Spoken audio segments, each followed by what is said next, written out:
update natin para sa lagay ng ating panahon.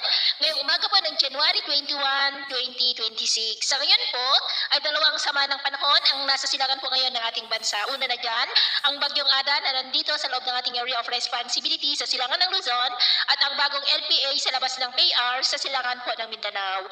At ang amihan naman ay lumalakas na at nakakaapekto na sa malaking bahagi ng silangan ng ating bansa. At ito rin ang tumutulak sa bagyong Ada pababa at dahilan din ng unti-unti na nito na paghina at hinaharangan din ito at pinipigilan ang paglapit at paglakas ng LPA sa labas ng PAR. Kaya sa ngayon po, ang LPA na nabuo ay mababa ang tsansa na lalapit sa ating kalupaan at ito naman ay pinapakita ng forecast model natin pong ginagamit hanggang po sa susunod na 2 linggo. At sa lagay ng ating panahon ngayong madaling araw ay nakakaranas ng isolated rains ang ilang bahagi ng Cagayan, Bataan, Pampanga, Zambales, Infanta, Oriental Mindoro, Capiz, Cadiz at ilang bahagi ng Cebu.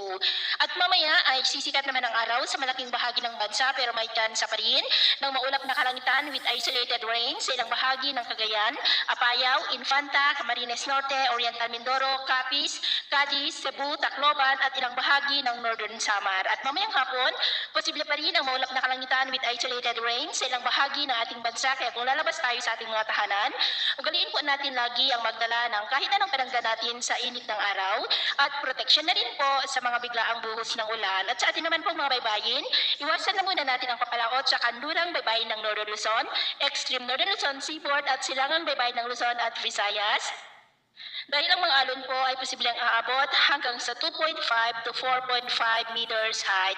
Kaya hanggat maaari ay iwasan na po muna natin ang papalaot dyan sa mga may kulay pula para po mas makaiwas sa mga sakuna.